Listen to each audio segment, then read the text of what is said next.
jumpa lagi bersama aku Dewi Persi. Kali ini aku ingin melanjutkan cerita tentang Kenny Ong yang sempat menggemparkan Malaysia. Jadi sudah ditemukan pembunuh dan pemerkosa si Kenny Ong ini depres. Langsung aja kita simak ceritanya.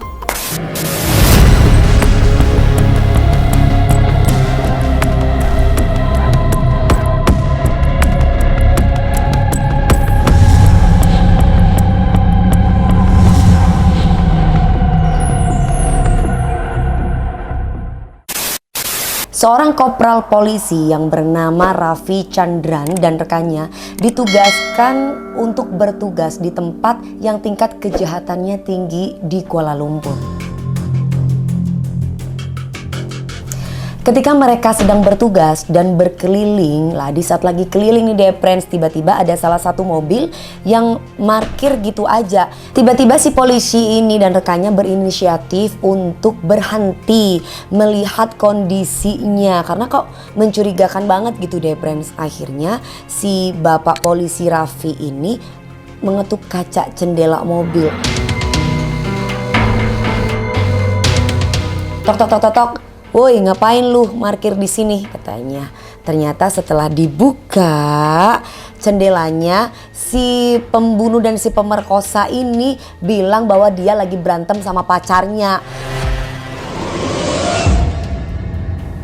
Tapi si bapak polisi ini mempunyai feeling kok kayak gak meyakinkan nih orang gitu loh, karena kan si pengendara ini kan orang Melayu dan pacarnya itu orang Chinese gitu. Tapi soalnya dari gelagat si Kenny Ong ini menunjukkan bahwa dia ada rasa ketakutan seperti minta tolong. Tapi kalau ngelihat si pengendara ini kayaknya juga seperti panik, intinya mencurigakan aja lah, sehingga membuat si bapak polisi ini meminta identitas mereka, yaitu KTP-nya. Kamu mana, sini dua-duanya gitu. Ahmad Najib bin Aris dan yang si wanita bernama Kenny Ong Lai Kian. Nah, ketika KTP-nya itu sudah ada di tangan si bapak Raffi ini, dilihat kan di sini dicekin nih, yang cewek dicekin, yang cowok dicekin. Ketika si bapak polisi melihat si cewek, tangannya si cewek itu selalu begini, minta tolong. Jadi dan si pengendara nih sempat noleh, dia diam tangannya. Terus kalau udah nggak noleh lagi si pengendara, dia tangannya begini lagi minta tolong, intinya minta ditolongin gitu sama si polisi tersebut. Makin curiga lah si polisi ini.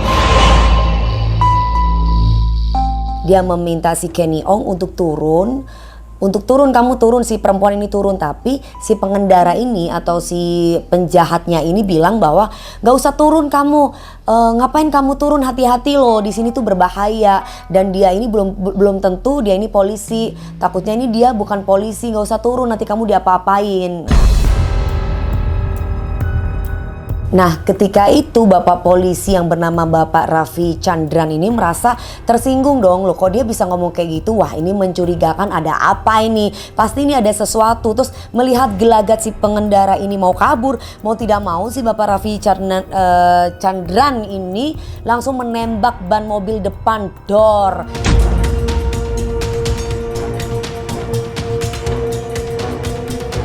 Nah, ketika ditembak ban mobil depannya itu bukan malah berhenti, tapi malah tetap dia ngebut, dia ngegas mobilnya untuk kabur dari bapak polisi ini. Lah, bapak polisi ini kebetulan bawa motor nih, friends. Akhirnya sama rekannya ngajak untuk mengejar itu mobil. Mereka ini berusaha mengejar mobil Kenny Ong dan si penjahat, tapi nggak dapat. Ya mau gimana lagi ya, akhirnya si Kenny Ong sama yang Ahmad Najib ini hilang begitu saja, nggak tahu kemana. Intinya sudah lepas dari pak polisi inilah. Kasiannya nasibnya Kenny Ong ya. Tapi untungnya walaupun mereka nggak kekejar sama si bapak Raffi Chandran ini, bapak polisi ini sudah memegang kartu identitas mereka berdua. Itulah yang menjadi acuan bukti si bapak Raffi ini bahwa kayaknya gue pernah tahu deh, kan itu pemberitaan itu di luar sana tuh sudah sangat ramai sekali, sudah gempar sekali di Kuala Lumpur di Malaysia. Jadi beliau pun sebagai seorang polisi pasti tahu tentang kasus ini dan dihubung-hubungkan dengan apa jangan-jangan orang itu ya, dan setelah dilihat KTP-nya memang benar. Akhirnya itulah salah satu bukti, yaitu sebagai saksi, yaitu Bapak Raffi Chandran.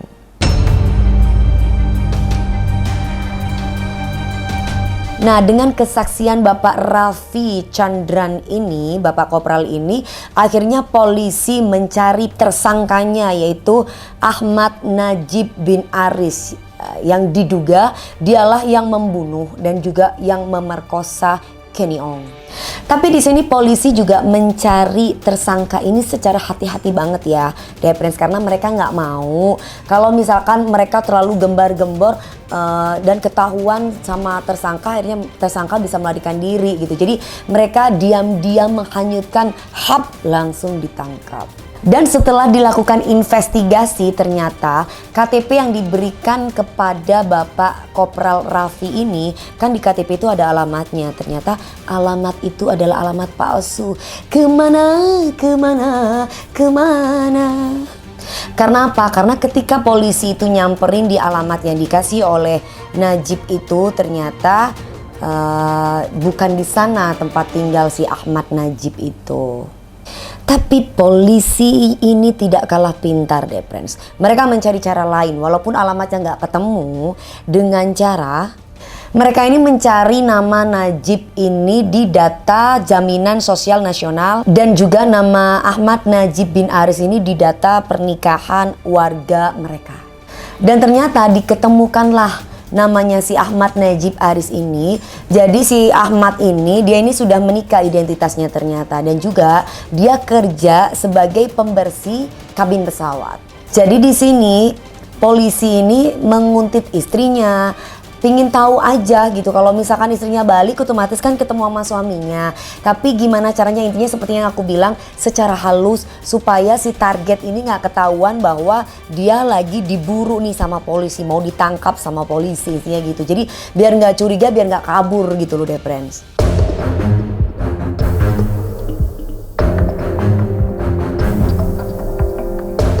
Nah, di balik ketenangan itu nih, target yang kita mau tuh sudah datang. Jadi polisi ini melihat si target ini keluar dari taksi, kemudian si target ini langsung masuk ke dalam rumah. Gak banyak pikir panjang lagi, polisi langsung menyergap, langsung menghap, langsunglah di situ diinterogasi.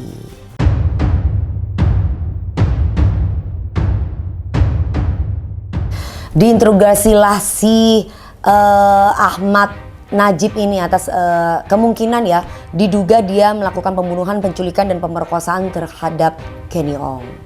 Pada tanggal 20 Juli 2003, Ahmad Aris bin Najib ini dibawa ke kantor polisi. Jadi ketika tersangkanya ini ditangkap, otomatis kan pemberitaan di media online maupun media cetak, di seluruh media manapun lah, intinya kan diberitakanlah tentang kasus ini. Jadi viral lah gitu loh, karena memang yang ditunggu-tunggu itu siapa sih sebenarnya yang sangat jahat sekali sampai membunuh secara tragis ke Kenny Ong ini.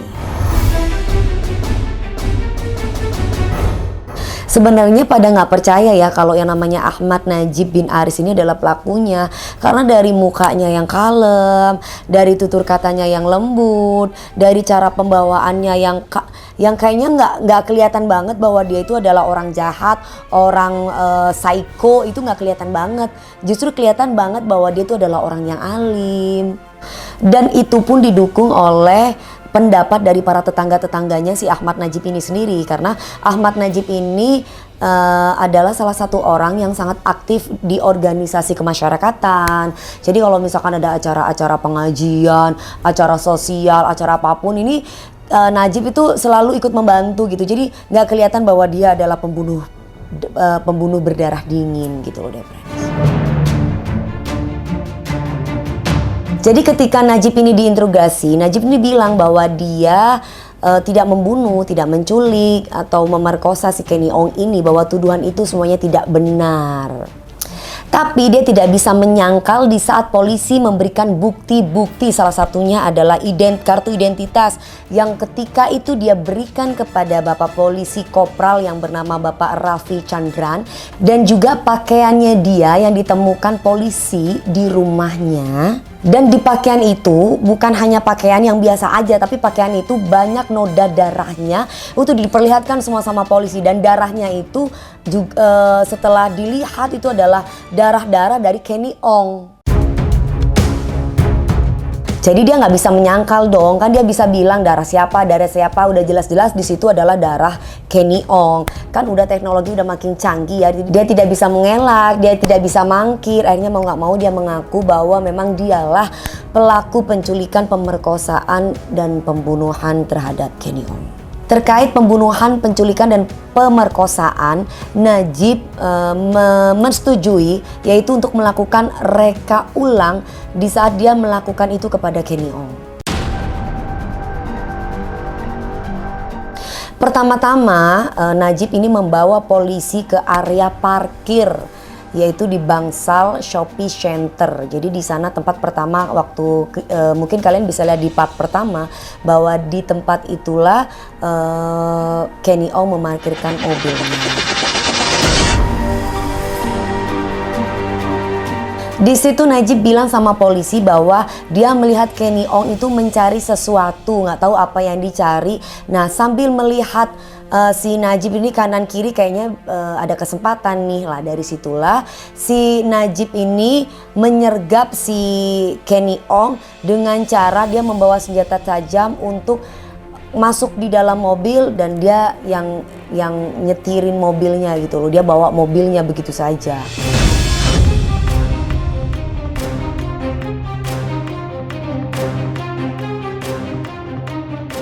Dibawa itu mobil sama si Najib ini, dengan dia membawa senjata. Si Kenny Ong kan mau nggak mau kan dia nggak bisa berkutik, dia ngebut sampai dia lupa bahwa di situ ada pembatas jalan, ditabrak tetap sama si pengendara itu, sama si Najib itu, Deprens. Najib ini nggak tahu sebenarnya mau kemana, Deprens. Kelilinglah mereka ini, keliling kemana-mana, jalan kemana-mana, tapi tetap dia dengan menodongkan senjata untuk dia tidak melawan. Kalau sampai si Kenny Ong ini melawan, dia bakalan dibunuh sama si pengendara ini. Dan di sini akhirnya dia berhenti di kawasan industri, dia berhenti di pinggir jalan. Dari situlah ketemu sama si Kopral Raffi Chandran. Nah, dia berhasil kabur, dan disitulah dia sempat berhenti lagi di salah satu tempat yang sangat sepi banget, Deprens, dan terjadilah pemerkosaan pertama sama si Kenny Ong. Ternyata setelah diperkosa itu pun tidak cukup buat Najib. Najib tetap mengendarai mobilnya. Dia jalan lagi, dia berangkat lagi sambil menodongkan pisaunya, jangan sampai melawan. Dan dia berhenti di salah satu tempat lagi. Ini untuk yang kedua kalinya diperkosa lagi Kenny Ong oleh Najib. Nah, di situ kan tempat kayak pembangunan gitu ya, dan tempatnya itu sangat sepi banget daripada yang awal. Dan di sini kan pemerkosaan kedua kalinya lah. Tapi Deprens, setelah diperkosa, inilah si Najib ini menusuk perut si Kenny Ong. Jadi kenapa dia menusuk si Kenny Ong? Dia ditusuknya bukan hanya sekali ya, Deprens, tapi 2 kali dia ditusuk karena dia merasakan panik, dia bingung gimana ya caranya kalau misalkan dibalikin, takut ketahuan sama polisi, tapi kalau misalkan dibunuh mungkin itu yang terbaik. Akhirnya mau nggak mau ya udah deh, mending aku habisin aja nih orang gitu loh. Nah, Kenny ini kan habis ditusuk 2 kali nih, Deprens. Dia mengerang kesakitan, dan si pembunuh ini saking teganya dia nggak mau tahu, hatinya jahat banget, dia nggak mau denger suara tangisan itu. Tapi gimana caranya supaya dia bisa menghilangkan jejak si Kenny Ong ini supaya tidak dicurigai si pembunuh ini. Tapi diseretnya dia, diseret. Lah di situ kan ada beton. Beton itu adalah pembatas jalan dan juga gedung gitu, pembatas jalan dan bangunan. Jadi dia tuh diikat tangannya dari belakang, kemudian ditutup, disekap mulutnya. Jadi dia nggak bisa teriak, cuma bisa menangis, mengerang kesakitan. Jadi tangannya juga ini diikat di belakang begini. Aduh ya Allah, kejam banget. Lalu Najib dia itu bisa bilang tanpa mikir otaknya ya, memang sudah iblis hatinya, dia bilang bahwa kamu doa aja, kamu bentar lagi sudah mau meninggal, jadi kamu berdoalah biar kamu tuh damai, biar kamu tuh tenang.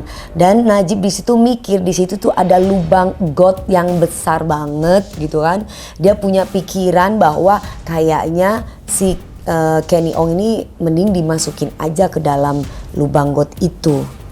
Jadi intinya dengan Kenny dimasukkan ke dalam lubang got itu supaya bisa menyembunyikan Kenny gitu. Jadi gak ketahuan sama orang gitu loh deh friends. Nah ini kan menurut cerita si Najib kepada pihak kepolisian. Jadi ketika si Kenny Ong tuh dimasukkan di dalam lubang got itu ada suara azan deh friends. Jadi pas subuh ya. Jadi mereka ini jam subuh itu pas lagi azan tiba-tiba dengan entengnya bilang kamu berdoalah kepada Tuhan, mudah-mudahan kamu bisa damai dengan tenang. Ya Allah, hatinya di mana ya, udah kayak iblis banget. Terus kemudian masih diaturkan lagi gimana caranya meninggal. Itu kan udah kesakitan banget si Kenny Ong, tangannya ini diatur sama si Najib. Kalau orang meninggal kan seperti ini kan, tangan kalau orang Islam kan tangan ke atas, ini dirapiin, ntar lagi kamu mati, ntar lagi kamu meninggal gitu kan, orang gila sinting. Dan si Najib tiba-tiba dia pergi begitu saja meninggalkan Kenny Ong. Kenny Ong masih belum meninggal deh friends, tapi kan lama-lama kehabisan darah, otomatis ya mau gak mau dengan berat hati, sedih, miris, akhirnya Kenny Ong meninggal karena kehabisan darah. Pada malam harinya karena si Najib ini kepikiran ya friends, dia balik lagi tuh di tempat Kenny Ong yang dibuang di lubang got itu. Dan di sini dia itu ke tempatnya Kenny Ong itu dia bawa bensin gede-gede lah intinya, untuk niatnya tuh untuk membakar jasadnya si Kenny Ong supaya tidak ketahuan gitu loh. Ya Allah, sadis banget lah. Di situ katanya si Kenny Ong sudah meninggal dunia. Aku jadi sempat kepikirannya itu meninggal dunia apalagi udah pingsan ya, kehabisan darah. Kan kita masih nggak ngerti sebenarnya kejadiannya seperti apa gitu ya. Ditakutkan itu pingsan terus dibakar gitu kan, gimana ya. Kan misalkan kehabisan darah kan belum tentu dia meninggal, bisa aja kan pingsan kan. Tapi kata si Najib dia sudah meninggal, makanya dia ditaruh bensin di badannya terus kemudian dibakar. Ya Allah.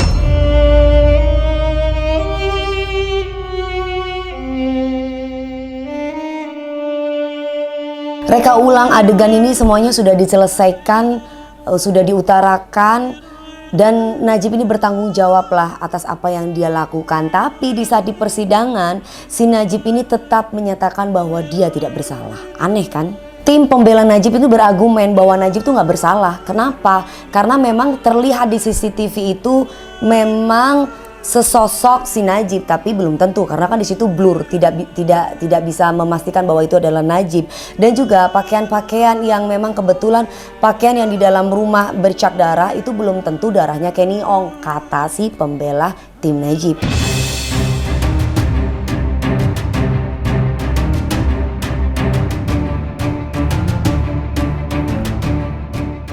Dan di situ baju-baju yang ada di dalam rumahnya Najib juga belum tentu bajunya Najib, walaupun misalkan darahnya itu adalah darah Kenny Ong. Tapi di sini tim penuntut ini masih ada bukti lagi yang tidak bisa dibantah. Tes DNA itu menyatakan bahwa darah itu adalah darah Kenny Ong, dia tidak bisa ngelak itu kan buktinya udah kuat banget. Dan juga yang lebih kuat menguatkan lagi pembuktian ini adalah ada cairan sperma yang berada di kelamin Kenny Ong, itu adalah cairan spermanya si Najib. Dan ada bukti lagi tambahan, yaitu kan Kenny Ong tuh diikat tangannya itu pakai kain, dimana kain itu adalah kain yang digunakan oleh Najib ketika dia membersihkan kabin pesawat. Dan akhirnya Februari 2005 Ahmad Najib bin Aris ini dinyatakan bersalah atas kasus pembunuhan, penculikan, dan pemerkosaan terhadap Kenny Ong. Dan dia dijatuhi hukuman mati. Setelah dia dinyatakan bersalah oleh pihak pengadilan, dia mencoba untuk banding dia friends, dan dia itu bukan banding sekali, 2 kali, 3 kali, tapi berkali-kali tetap saja bandingnya itu ditolak oleh pengadilan. Setelah 8 tahun menjalani masa tahanan, tepatnya pada tanggal 24 September 2016, dia dinyatakan dihukum gantung.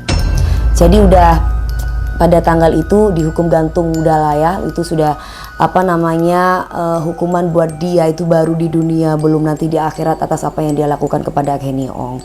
Di sini ternyata ketika diinvestigasi ada informasi lagi tentang si Najib ini deh friends. Jadi si Najib ini pernah melakukan pelecehan seksual kepada beberapa wanita. Tapi kasus ini tidak ditindaklanjuti kembali oleh pihak yang berwajib karena karena wanita-wanita yang dilecehkan itu tidak mau terblow up gitu. Dia nggak mau dipublish karena mungkin merasa malu habis dilecehkan dan yang lain sebagainya, sehingga kasusnya ya hilang begitu saja.